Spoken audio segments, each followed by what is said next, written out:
It's been 3 years.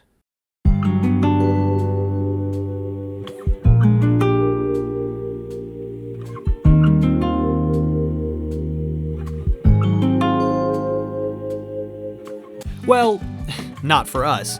For us, it's only been a couple of months, but for Ethan Winters and his wife Mia, who you may remember from that silly little vacation in Louisiana, that time at the Baker house is a distant memory. Totally in the past, no consequences or hidden truths to worry about. In fact, in the time since we last checked in with them, Ethan and Mia have moved to Romania, received some military training, and even had a little baby that they named after a shrub. My apologies to any Rosemarys in the audience. You're named after a shrub. Or maybe you're named after a family member who was named after a shrub, but I digress. Things are going well for the Winterses. Mia has been learning about the local culture, new recipes and traditions, and when we first see her, she's reading her shrub baby a terrifying local folktale about a girl who gets lost and encounters 4 different monsters: a bat lord, a dark weaver, a fish king, and an iron steed. They potentially murder the little girl, but don't worry about that. Don't worry about any of it, actually. There's no way that this story means anything. I mean, look at this happy family. They're so happy and normal and alive and stuff. This isn't a horror game, it's a slice of life about eating soup. I love soup. Ethan is a little worried about the story that Mia is reading the shrub baby. I mean, Rose. Okay, I'll call her Rose. He's worried it's too scary for Rose, but I don't think he needs to worry about it. She's literally an infant. I don't think she's old enough to comprehend blatant foreshadowing. He takes Rose up to her crib, and you may notice that all of the mirrors are covered in the house. Could this mean something? Or is it just that the game creators didn't want to deal with reflections in this game? The world may never know. After putting little Rosie to sleep, Ethan joins his wife downstairs for a romantic dinner. She's a little snappy. There's nothing wrong with my memory. Don't get too close to me when I'm cooking, babe. I guess. I can't really blame her. She's probably still a little traumatized from that thing that happened that one time, but it feels weird. Ethan is still his goofy old self, but clearly there's some tension between the two, some stress that hasn't been quite dealt with yet. I mean, between the mold trauma and the baby trauma, these two kids deserve some well-earned... Was that a bullet? Well, shit. See, I'd subtract some husband points for this, but Ethan didn't kill her this time. Who did, though? What the freak is going on? Oh, hey Chris. Quick question. Why did you kill my wife? Ah! Okay, cool. You really need to work on your communication skills, my man. Well, here we go again.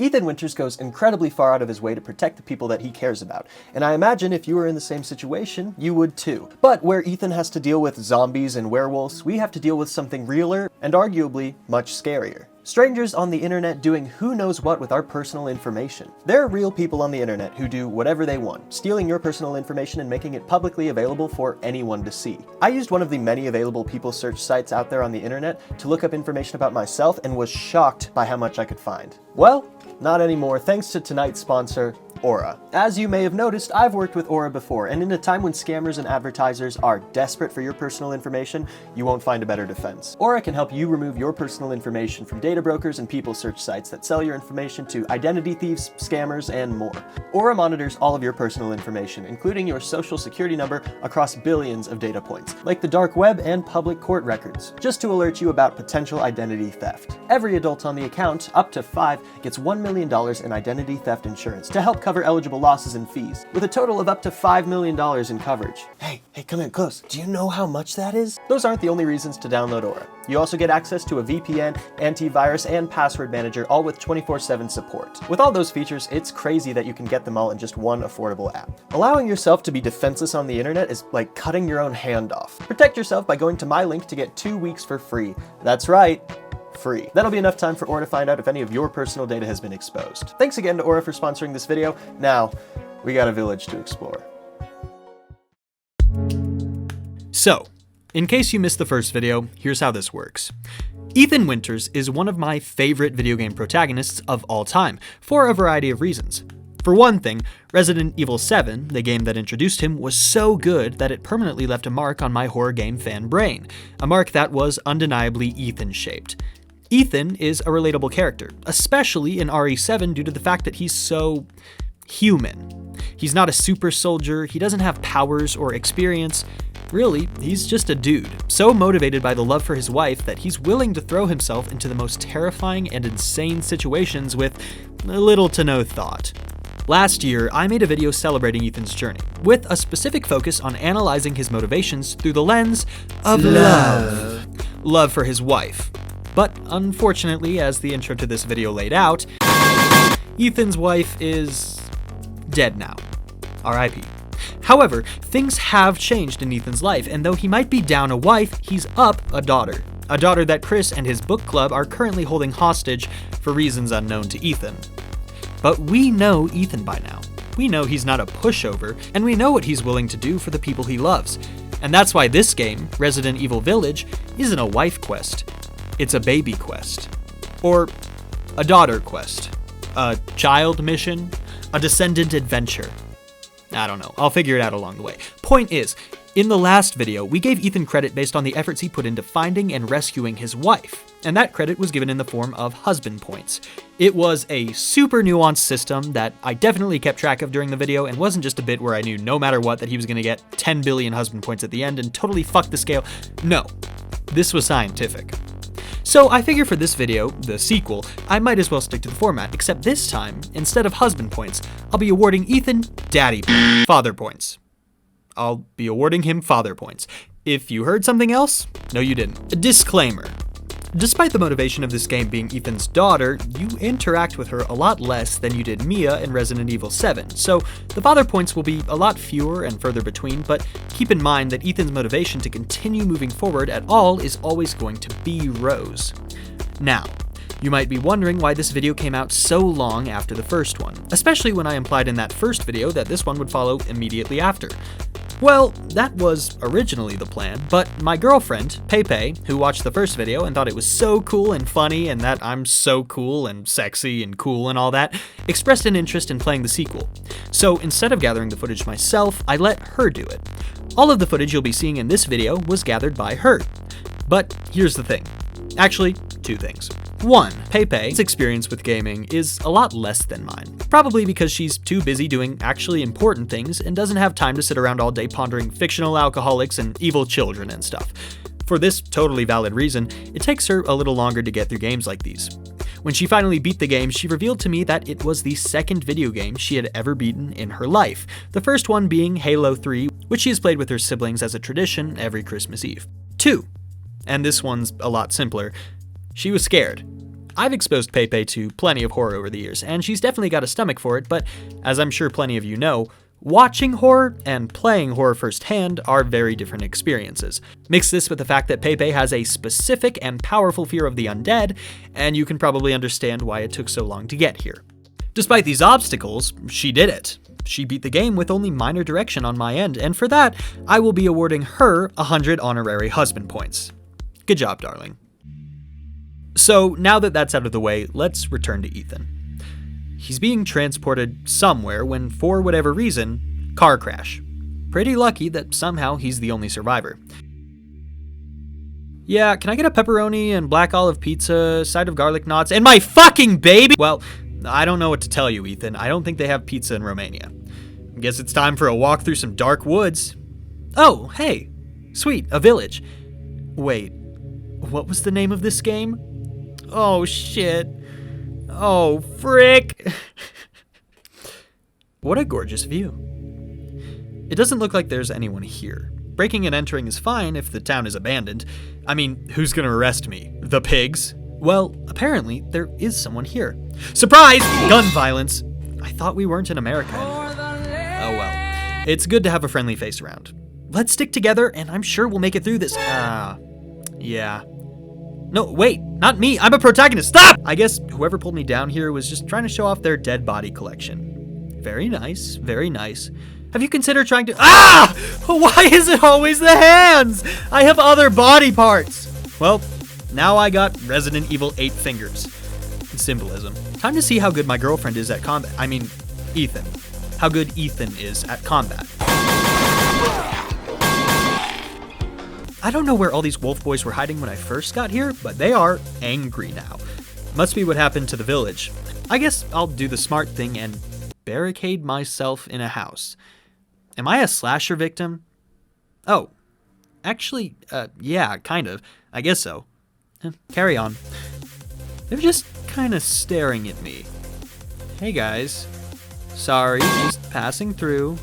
Don't come down. Stop. Hey, no, stop. Chill. Things are getting rather intense. Some stuff is on fire. These wolfmen know how to ride horses? They're smarter than I thought. Is that a giant? Someone call Wendigoon. Let's just— No need to worry about that. It's fine. I just need to find some goop juice. That'll make everything better. Hello, Miss Witch. Have you seen a baby come through here? No? Okay. Thanks for nothing, you weirdo. God, this village is a maze. Where the fuck am I? All I see are wolf boys. I miss the venom monsters. They go down just the same. It sure would be nice if I could find some locals. No. Ask and ye shall receive, I suppose.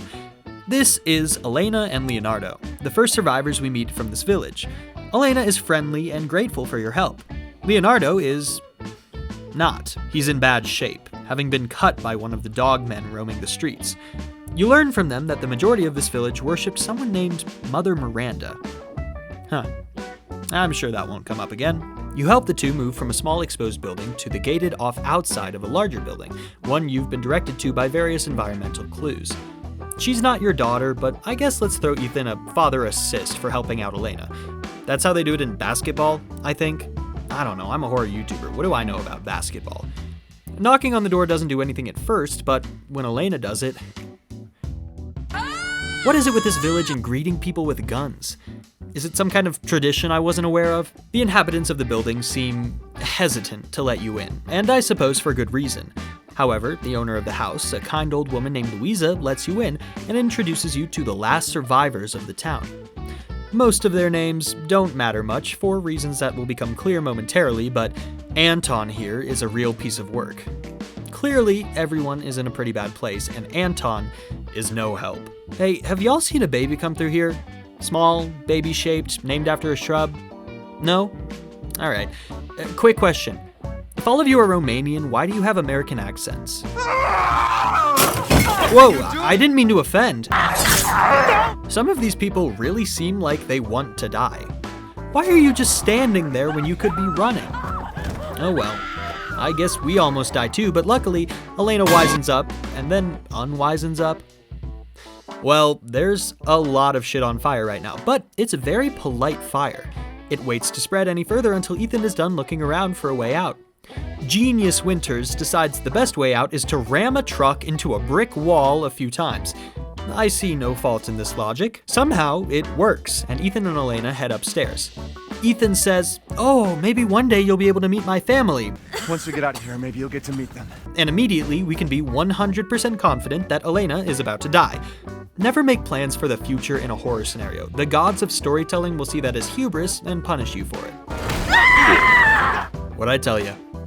It's a good thing this video isn't called Ethan Winters Hero of the Year, because honestly, pretty much every single person Ethan has interacted with so far has died. Why the fuck is this happening again? I don't know, man. I think the community just likes watching you in pain.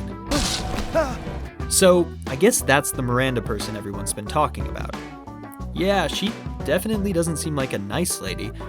Speaking of not nice ladies, hey, it's that witch again!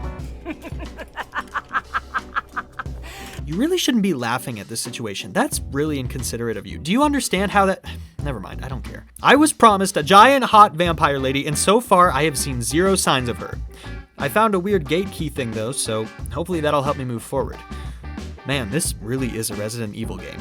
Arbitrary, escape room-esque world design, and not a logical reason for it in sight. Oh well. Where does Ethan even think he's going?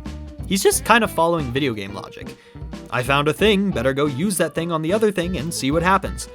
Okay. Is that where you think your daughter is? I guess it's as good a place to look as any. If anything, the castle might at least be warmer than out here in the snow. We go to open the gate and... Holy shit, is that Nicolas Cage? I mean, Asterion? I mean, Magneto? I mean... This is an unpleasant way to wake up.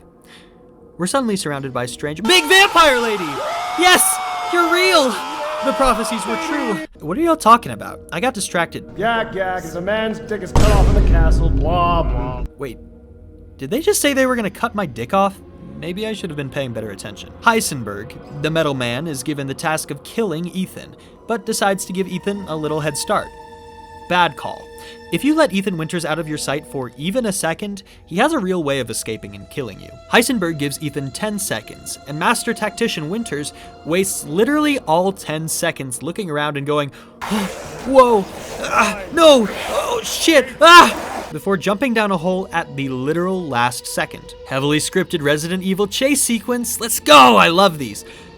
Hey, maybe don't put Master Survivalist Ethan Winters in a trap with a very obvious and easy to use safety space, and especially don't stop paying attention after he uses that space. Not sure about the logic here, but cool. Well, we're back at the gate. Time to get to the castle. What is this cart doing here? Ah! Jump scare! This large lad is the friendliest face Ethan has probably encountered over the course of 2 games. He's also the most helpful, much more helpful than Super Shovel Cop or communication expert Chris Redfield. His name is the Duke, and he can rule my province any day of the week. That's what dukes do. Well, this Duke is more of a merchant. He even references the merchant from Resident Evil 4 sometimes. We didn't really have a character like this in the first game, leading me to believe that we're going to be mowing through a lot more enemies in this one. I guess that the developers thought the game was too intimate and scary for modern audiences, so they... Wait, they actually said that? They made this game less scary because they wanted it to be more marketable? That's...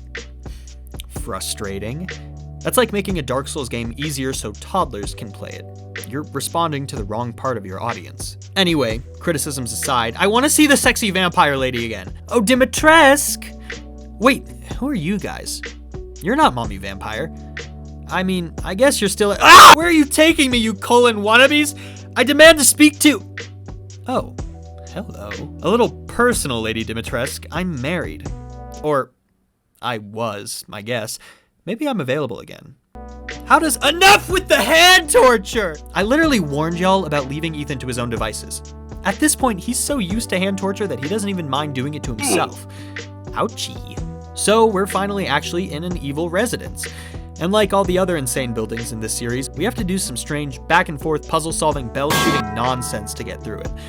George Trevor wasn't even involved in this place's design, so again, why was it built this way? There are puzzles here that can literally only be done once. Who does that benefit? Ethan, I guess. Why are you building escape rooms to guard your precious materials when you could be using locks? And not locks that you can easily find the key for. It's like they want to die. While making your way through Castle Dimitrescu, which should really be pronounced Dimitrescu according to Romanian Redditors, you have to find some masks to open a stupid door and also kill all the vampire sisters that have been bothering you. At first, you can really only avoid them, but once you learn that they have a weakness to frost damage, you can make short work of them. That's an unfortunate weakness for you to have in a place like this. We find a bunch of different weapons strewn about the place, which is nice, but like many things in this game, I'm not sure what they're doing here.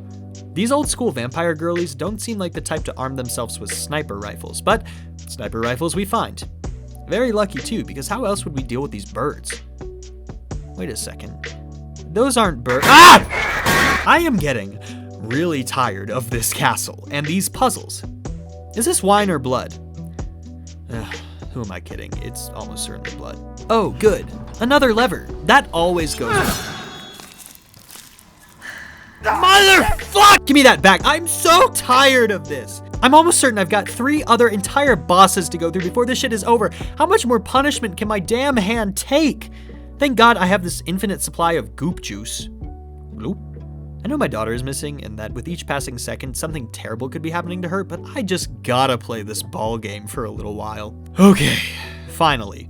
We found all the masks and we can move on. No boss fight, I guess, but hey, sometimes fortune smiles upon us. Oh, cool. A coffin. Hopefully Rose isn't in there, or if she is, she's alive. Nah, just some dagger. Oh, Hey mamas, look what I found.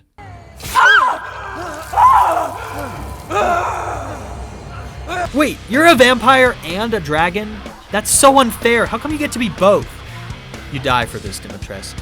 Every single boss fight with Ethan Winters sounds the same. A lot of smashing, shooting, and vague threats like, I will devour all of you! You'll die a painful death! I will destroy you! You'll pay for it with your life! You can run, but you can't hide! Need your flesh! And nowhere else to go, Ethan! I love it. It's over, Lady D. Any last words?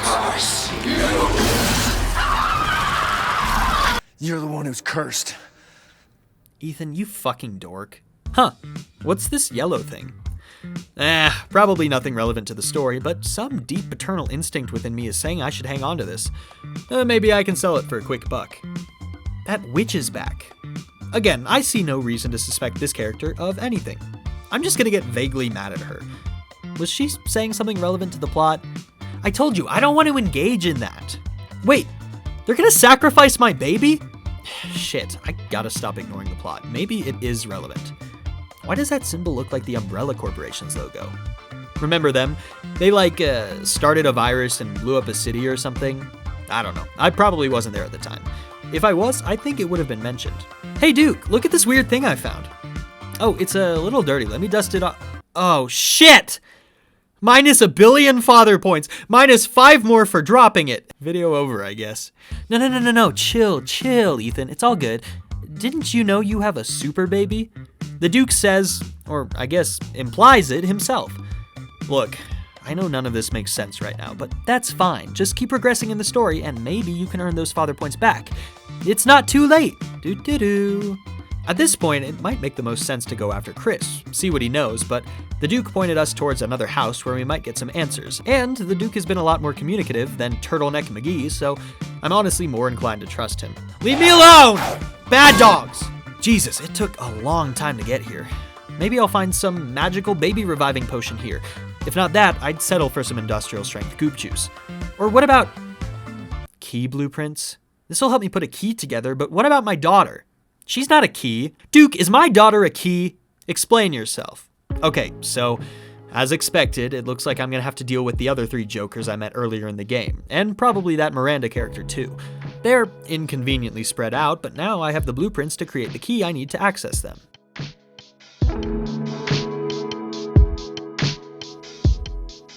I guess next thing's next, I have to make my way to the Beneviento house. That's where that creep doll was from, I think. To get into the house, you have to give up your memories, and by that I mean you have to give up a photograph of your wife. Alright. The house itself actually looks pretty normal when you first get in there, as long as you're not scared of dolls, but don't be fooled, this is still a horror game. You just need to make your way through the hallway with the peeling wallpaper to make it down to the elevator to get to the basement. That's where the real horror begins. This section of the game is perhaps one of the most divisive in the community. About half of the players who get to this section find it ominous and intimidating, whereas the other half finds it not that, I guess. Personally, I think this section is effective if you've bought into the narrative thus far, but I guess I can see how some people would be annoyed by the lack of tangible enemies and usage of tropes from other popular horror titles. Anyway, we somehow get pickpocketed of all of our weapons and supplies. I don't understand the logic of how that would work, but then again, I also don't understand the logic of how Ethan carries all that shit on him anyway, so fair enough. This section of the game has a lot to do with Mia, and I guess Beneviento must have watched the first video in the series because she's definitely retroactively deducting husband points from Mr. Winters. There's a doll down here that's supposed to represent Mia, or more accurately, Mia's corpse, and it's full of fun little secrets. I didn't realize I signed up for an escape room today. That's kind of fun. I definitely needed a break from all the vampire ladies and dog people. The atmosphere down here is pretty ominous. Is this the tape from The Ring? I love that movie. Okay, I finished the puzzle. Guess I can finally get out of... What the fuck is that? Fuck. Is that a physical manifestation of the anxieties and traumas of being a father made massive due to the fact that I, Ethan, feel that I have failed to protect not only my child but the mother of her as well, including a warped simulation of the innocent sounds of childhood corrupted and expanded to become something terrifying and heartbreaking pursuing me just as my grief and shame has been? Oh no! And people say this part of the game is stupid. Anyway, we play a little amnesia hide and seek with Shrub Baby V2 and make our way back to the elevator just moments before we can be eaten alive. Phew. Glad we made it through that section. No. Jesus Christ, that's a lot of dolls. Hide and seek begins again, except this time we're the seeker instead of the hider, and if we're too slow, we get attacked by dolls. Finally, we find the actual stupid ventriloquist doll and introduce her to a stabbing, only to realize that we've actually stabbed an old lady. Oh no! Anyway, we get Rosemary's legs. Yay! Plus 100 father points, I guess. Alright. 2 down, 2 to go. Next up, the fish cell. You should know that I'm skipping over a lot of bullshit that it takes you to get between levels. More zombies attack you, maybe you go on a treasure hunt, shoot some chickens, I don't know. These are all distractions, little psychological manipulations to keep you from getting to the actual point. I guess they help you level up your arsenal, but it's really not that interesting to describe. Okay, time to go. Whoa! Now that's a dog man. This golden retriever boyfriend is pretty dead set on making you dead, but luckily, there are a couple of ways to avoid him, using stealth, speed, or a big old grenade launcher. Whatever the case, we make it to the end of this little road and find our path blocked by some disgusting goo wall, which we destroy. As a child, I always yearned for the mines. Alright, this place is nasty. Just gotta creep around this corner and... oh shit, there's another baby segment. I half expect Ethan Winters, Idiot of the Year, to just yell at this guy who is very clearly distracted by the TV and not even bother reaching for the vial, but he actually surprises me and snatches it up before anyone can stop him. Good job, Ethan. Let's call that 150 father points. Dude, are you sick? Ugh, stay away from me. I cannot get sick right now. Oh, you're like super into Miranda, huh? Ironically, this fishman says what we're all thinking. You're stupid. You talk too much. Yeah, he kinda is, and does sometimes. Well, I'm just gonna bounce out of here and... god damn it. Well, time to navigate through a water level. We get jumped by the military and... Chris? Why are you standing like an anime villain? He even has a little quip to go along with it. I gotta say, I'm surprised you made it this far. It'd be a shame if something happened to you now. Ethan asks to die a little bit, minus 50 father points, you're kind of in the middle of something, and Chris continues to fail to communicate! Classic Gen Xer. I'm not sure what Chris was gonna do with us, but whatever the case, he doesn't get the chance to because fish attack! Love a boss you can just have a little chat with, even if they're fucking gross. We actually learn more from Discount Amphibian Man about this apparent ritual that Miranda's conducting than we do from Chris. Apparently, Miranda wants her child back. Huh, relatable. Anyway, we're done talking to Dollar Store Abe Sapien. Or, the Hunchback of Notre Dame. I don't know, I just want to insult this guy, it's not that deep. The deep. Listen, Duke, I know we're buddies and all, but if you have the ability to just already be everywhere I have to fight to get to, do you think you could help me out a little bit more and just take me with you? No? Okay. We gotta strategically move around a little flooded area while avoiding attacks from Blinky, which is easy enough. This place is very poorly constructed. Everything keeps breaking. OSHA violation. OSHA violation. OSHA violation. More like ocean violation, am I right? Finally, the time comes to lay waste to this guy.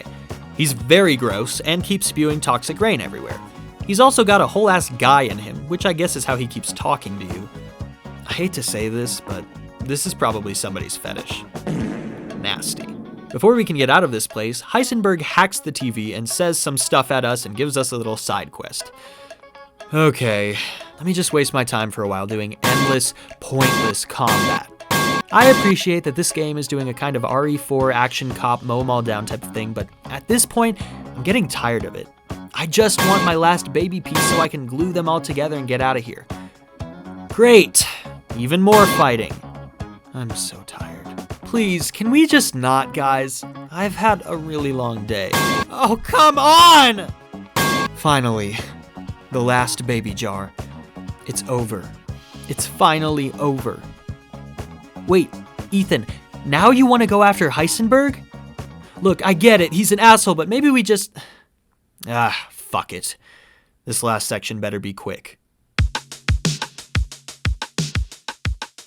Spoiler alert, it's not. You cross a magic water bridge to get to this big-ass factory, and Heisenberg greets you warmly and lets you right inside. Okay, I doubt it's gonna be just as easy to leave. Damn, bitch, you live like this? Look at all this trash in your front yard. I thought this was Romania, not Florida. Charlie Decor, Pepe Sylvia. Yeah, Ethan, hold that gun up to the Ferromancer. It's like holding up a water gun to Aquaman. Love a boss you can just sit and have a chat with. I would not recommend sitting in this particular spot though, Ethan. He's clearly gonna push you into the hole. You think this is a game? Yes. My man really hates Miranda. I know Ethan's got a rage boner for everyone out here, but would it be the worst thing in the world to try to team up with this guy? What did I say, Ethan? Watch out! It's copyright infringement. And so begins the most frustrating level of Resident Evil 8. This place is fucking huge. Oh wow, a scary guy. Good thing he's not moving. And he definitely never will. Oh no. Look, I get that Heisenberg is supposed to be some kind of genius engineer, but to be totally honest, it doesn't feel like it, because all of his creations have a super obvious glowing weak point. He's designing his army like a game designer creates an enemy. Wait, I'm gonna be so real with you, this level goes on for so long and has like zero personality. I don't even know how to joke about it. I, like Ethan, have had enough of this shit. I love a fan that is powerful enough to suck a full human body towards it, but not strong enough to do so quickly. Physics. Physics, physics, physics. Everyone keeps talking about Rose's power, and I really don't know what they're talking about. She's just a baby. What kind of powers could she have? And where did she get them from? It just doesn't make sense, and I don't understand why everyone here knows about it. They must all just be crazy. Clearly, I'm not missing a bigger piece of the puzzle. Again, with the glowing weak points, man. Look, even if they're necessary, couldn't you have done something to armor them better? It's like you wanted to be killed by Ethan. Ugh, finally made it. And I have no plan. Par for the course at this point.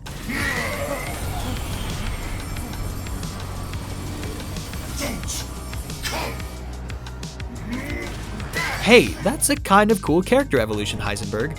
I do love some good old-fashioned biomechanical monsters, just not the ones I've been seeing today. You know, I've been compiling some notes and I think that... Perfect form. Damn it! I'm all the way back down here? Fuck!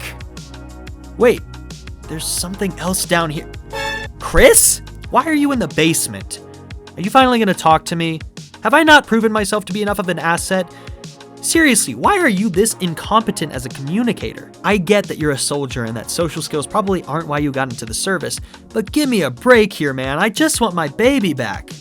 Chili's. Finally, Chris tells us the truth. The woman he killed at the beginning of the game wasn't our wife, it was Miranda.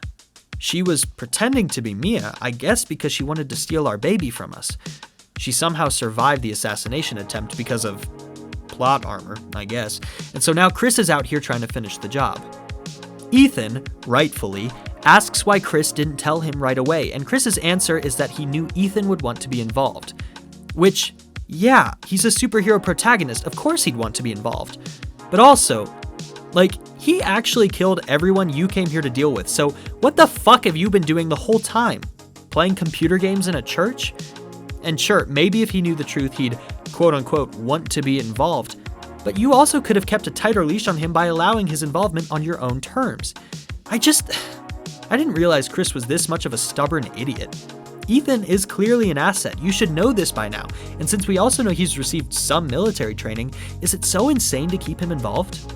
You saw what he was capable of at the Baker house when your face looked different for some reason. This plot point really frustrates me. Anyway, everything that's happening here in the village and with the strange demigod characters you've been fighting, it's all just more mold shit. Damn, I really should have guessed that when all of my enemies petrified in the same way that the bosses from the last game did. Man, what other mold-based revelations am I going to encounter before this shit show is done? Chris says, and I quote, "You don't stand a chance against Miranda by yourself." Wanna bet? Also, the entire time you're having this conversation, Chris is just kind of building a personal tank in the background. I'll be totally honest, I don't know much more about Chris other than the fact that he's an idiot, so I'm a little surprised that this even works. But As a show of goodwill, I guess, he totally flips and changes his mind. Like, I have to assume he was working on this tank for himself, but after literal hours of telling Ethan to fuck off and leave him alone, he says, actually, why don't you take this tank and go fight the giant metal monster that Heisenberg has become? Maybe he just didn't want to do it himself. And when I find Miranda, she's a dead woman. You're so cringe, Ethan. Metal polymer composite, huh? Time to fight fire with fire. Ethan, what the fuck are you talking about? Okay, here we go. Elevator time. It's a good thing Heisenberg threw us down into an area we could very easily escape from and just end up right where he is. Alright, you annoying metal bitch, let's do this. Yeah! Get some! Ha! Well, that tank didn't last very long. Good thing we have the power of God and anime on our side. And we just don't need it. Alright, so we do it. It's very cinematic and cool and shit, and we kill him and we're done. Right? Well, obviously not. We still don't have our baby in our hands. Guess we gotta make our way to... Mia? Or Ethan. Who are you? Who are you?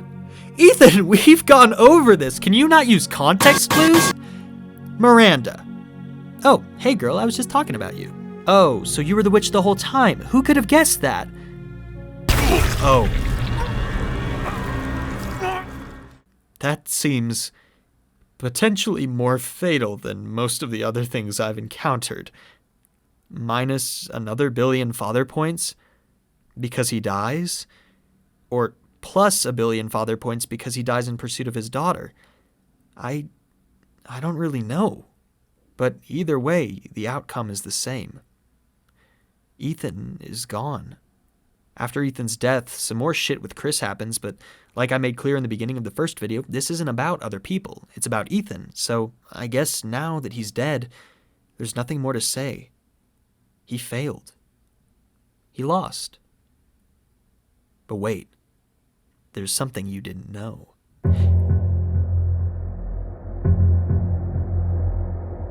We wake up as Ethan, complete with all 10 of our stupid fingers, freezing in a barren white wasteland, being laughed at by a familiar childish voice. Is that Evelyn? She's a child again. I thought we killed her. She tells us we're dead. Well, I guess that makes sense. Miranda did take our heart out, but the Baker house. Jack. That moment when he originally finds us, knocks us out, drags us to the house. He didn't just knock us out. He actually died. He killed us, and whatever we are now, have been since pretty much the beginning of the last game, is something else. Something different, but similar to Ethan. A mold creature. Oh my god. This entire time, we've been... Venom! Naturally Venom! And I'm making Venom! Venom! Venom! Okay, so that's bad news. Does that mean Mia had a baby with a venom creature? That's probably why Rose has her alleged powers. Did Mia knowingly, do the dirty with a venom creature? That's kinda gross. I guess through the power of love, all things are possible. Ethan almost loses it, almost loses himself. But his family, his daughter, they empower him, no matter what he is or what he's become, to stand up, to keep going, and to fight to the end. Plus 2 billion father points, Ethan. You know what you have to do. So let's end this.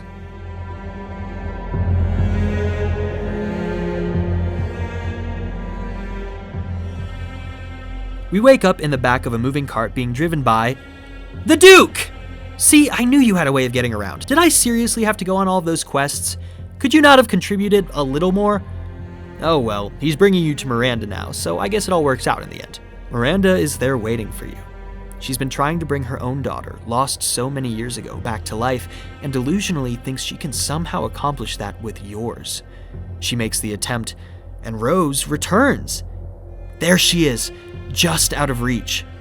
Miranda seems displeased, however. This isn't what she wanted, and you can only imagine what that means for Rose. We, Ethan, however you want to phrase it, has to stop this now.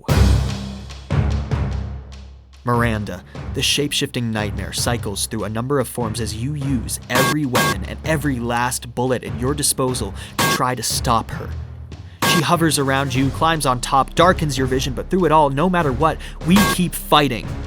That's really who Ethan is, isn't he? A man who, no matter what, no matter the pain or confusion or stupidity, just keeps fighting till he wins. And he always wins. And finally, after a number of well-placed shots, Miranda is no more. The skies brighten for the first time in a long time, and in the spot where Miranda once stood, whole and no longer in disturbing yellow vials, is Rose. He did it. We did it. She, my girlfriend, did it. Plus infinity father points. The scale never mattered. We always knew the truth. We take Rose, but as a product of the mold, being kept alive by Miranda and her maddening powers, we begin to fade, just like everything else. Ethan walks with Chris away from a rapidly expanding and writhing mass of mold, losing himself the whole way, his daughter still clutched desperately in his arms.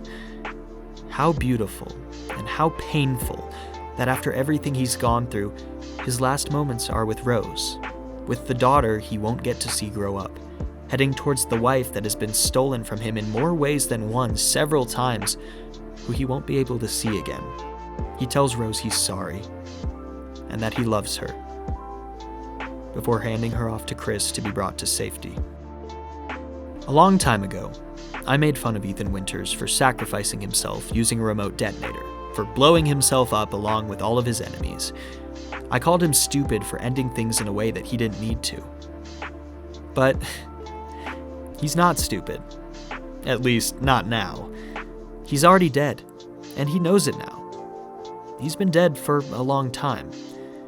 In this moment, he's sparing his family the pain of watching him fade away, sparing the world the pain of dealing with the Megamycete for any longer.